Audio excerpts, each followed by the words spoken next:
First, I would like to thank Leonard Kay for inviting me to this colloquium. I wish I could be there in person to listen to all the other speakers.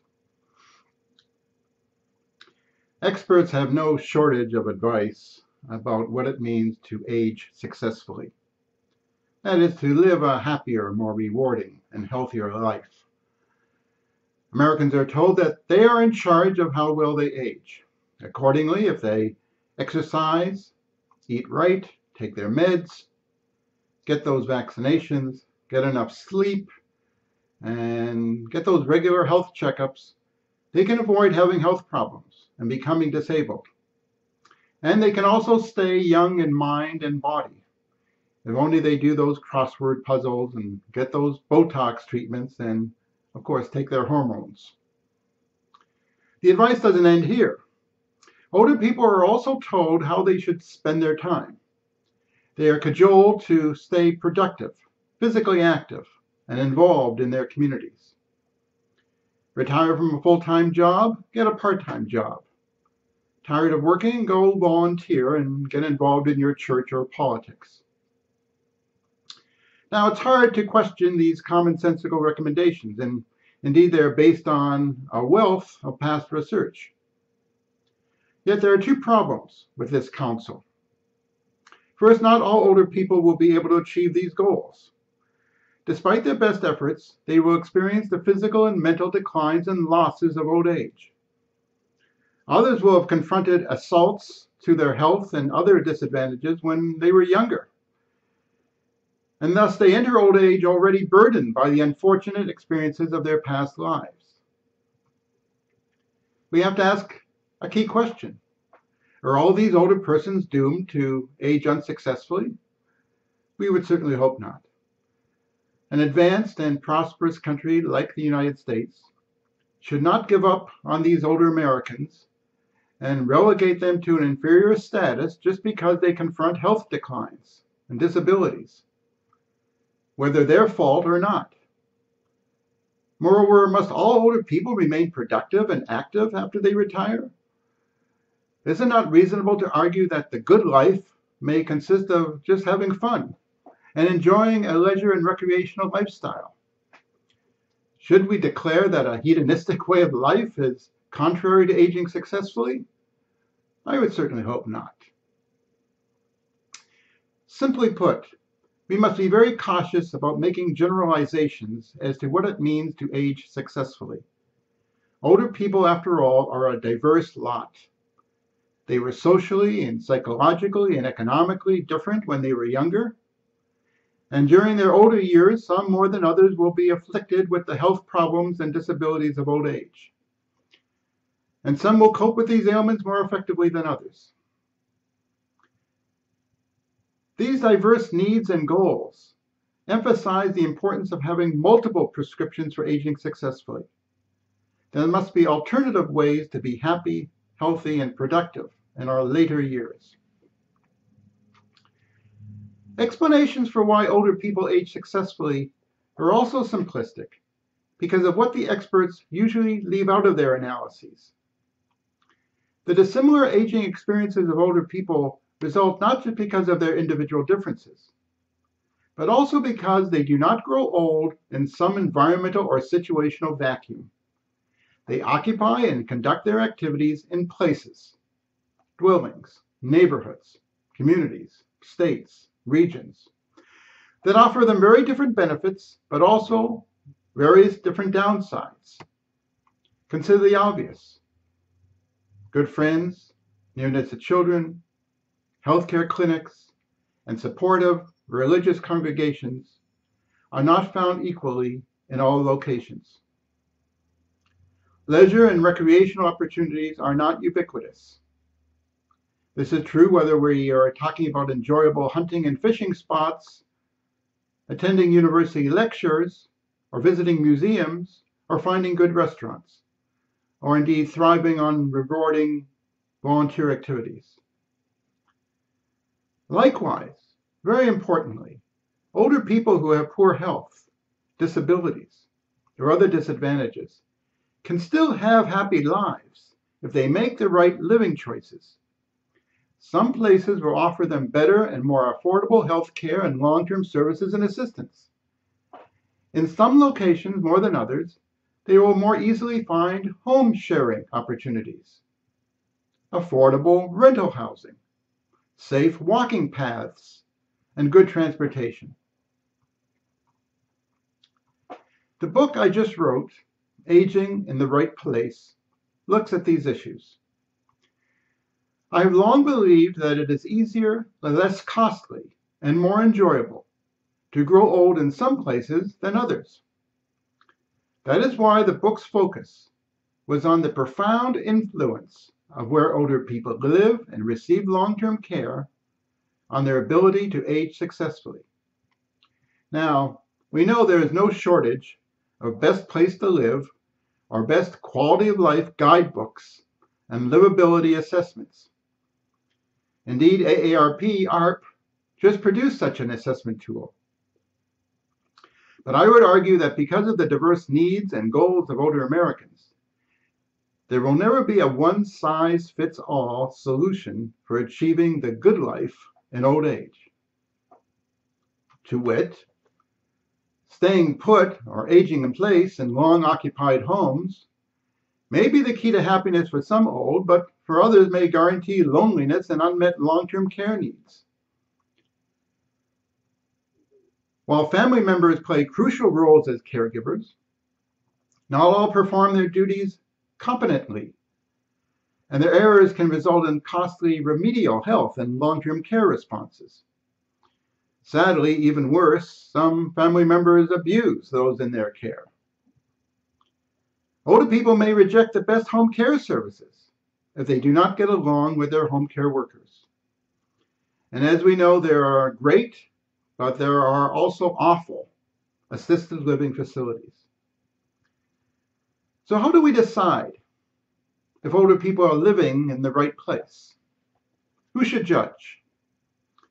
Obviously, we can seek out the assessments from professionals and experts such as yourselves.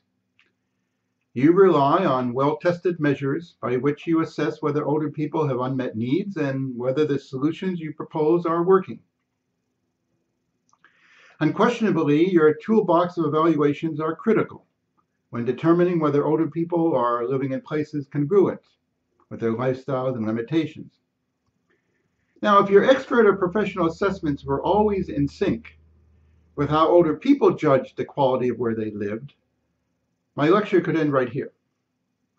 But what we know is that older people often see their residential and care worlds very differently from those who are evaluating them. Consequently, we must also get into the heads of older people. We must understand how they feel about their housing and caregiving needs. What are their housing concerns and fears? And what do they think about their shelter and care options? If we are concerned about the quality of life of older people and the effectiveness of our interventions, we must examine how and why older people themselves appraise their housing and care problems and opportunities. That was why I developed my theory of residential normalcy. I wanted to help the experts understand those sets of feelings that best communicate whether older people are living in the right place. My theory emphasized that we must focus on two sets of emotional experiences. When older people judge these experiences as overall positive, I proposed that they achieved their residential normalcy.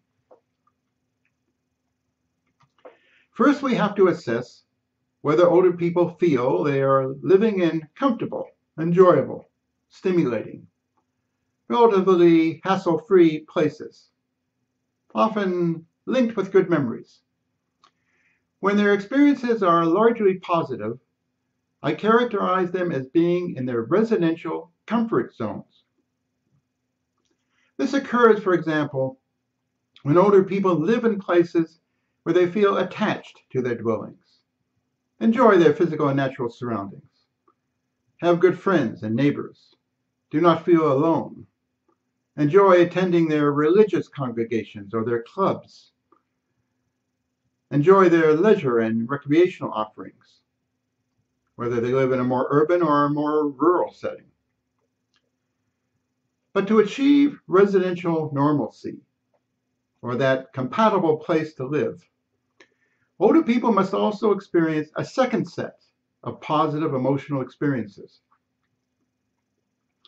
They must feel that where they live is making it possible for them to live independent and autonomous lives.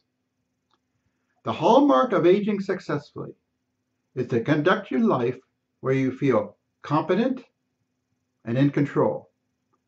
Practically, this means being able to easily get your groceries, prescriptions, or reach your doctors.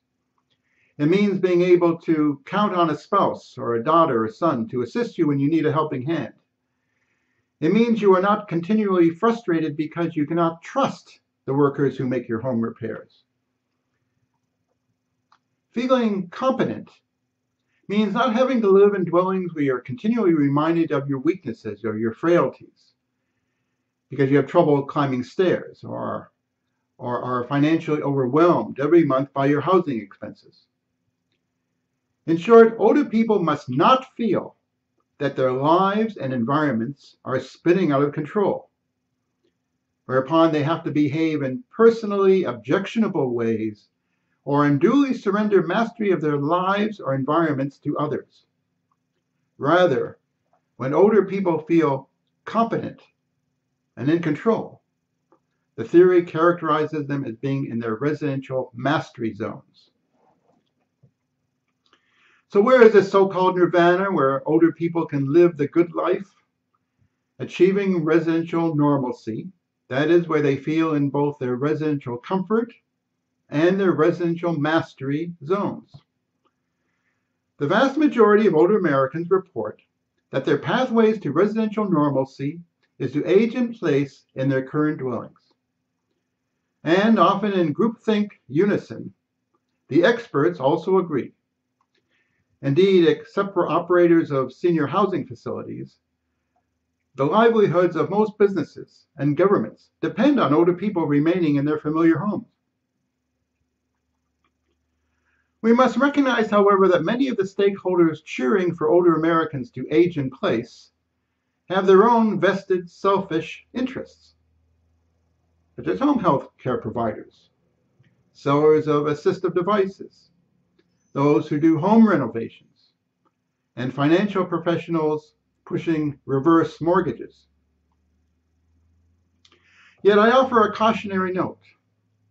In my book, I argue that aging in place solutions have been oversold, and as a consequence, many older people are not achieving their residential normalcy. Why do I make this argument? There's substantial evidence that older people find themselves feeling very conflicted where they live. Indeed, they feel they are conducting their lives on an emotional battlefield. On the one hand, it is true, they are in their comfort zones. They thoroughly enjoy where they live. They are emotionally attached to their homes, link their places with good memories. They like the nearness of their friends or family. They like being close to nature or alternatively, the amenities of a city. They often have strong roots in their communities.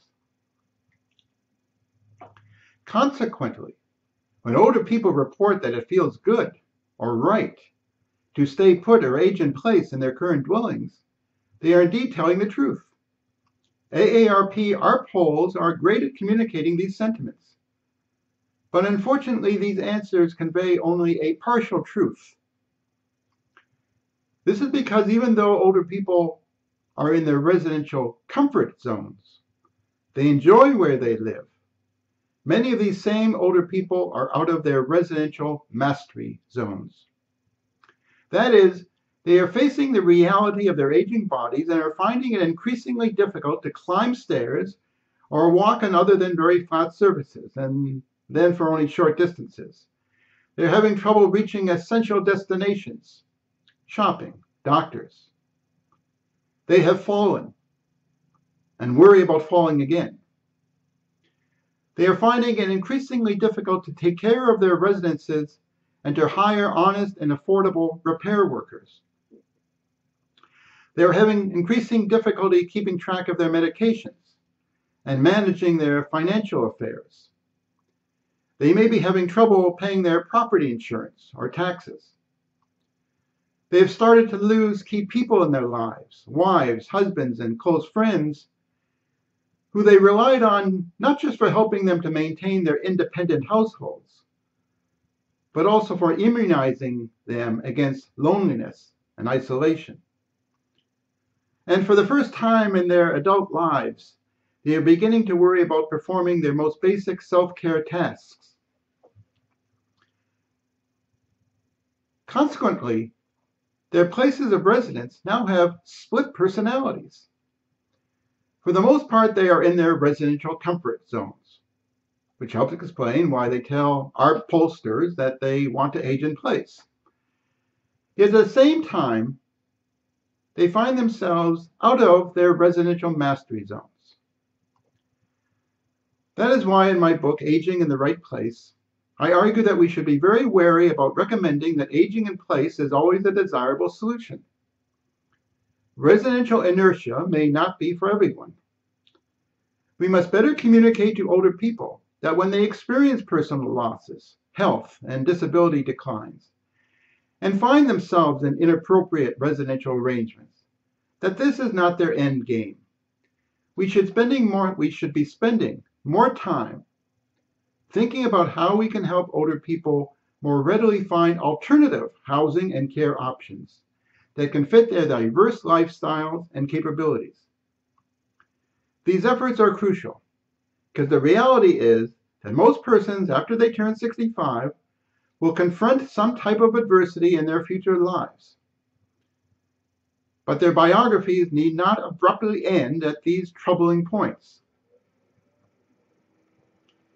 And human development theorists agree. They tell us that the hallmark of successfully aging older adults is to be proactive, to be agents of change, to be able to take steps to improve the quality of their lives. They also tell us why some older people more effectively cope with their problems. These are more resilient individuals, often better educated, who have effectively dealt with problems throughout their lives and have personalities that make them more motivated and capable of resolving difficulties. They tend to be forward-thinking individuals who try to anticipate future adversities before they actually happen. But however resilient are older people,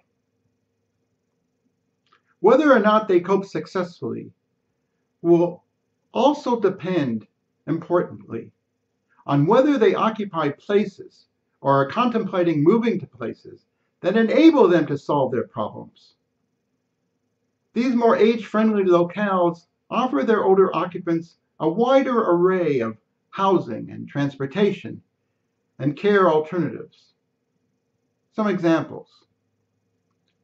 These age-friendly locales have well-designed senior housing alternatives, such as assisted living developments, that are tailored to the vulnerabilities experienced by older people, but at the same time replicate many of the home-like qualities that they have been accustomed to throughout their lives.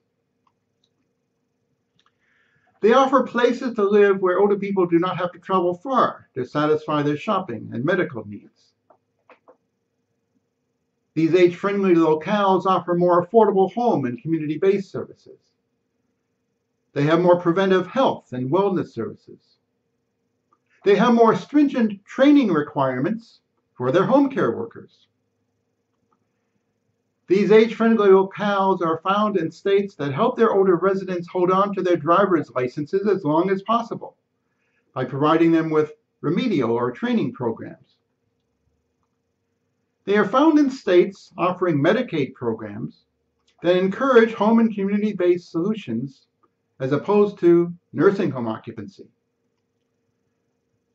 Very importantly, these age-friendly locales have leaderships in the private and public and nonprofit sectors who foresee the needs of their aging constituencies and are willing to introduce new solutions to help them cope with their adversities.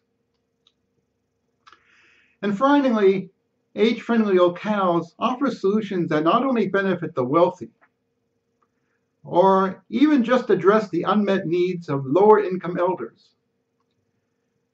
Additionally, these communities offer options that are affordable to middle-class older people who are ineligible for most public programs, but at the same time cannot easily afford many of the high-end private sector products and services.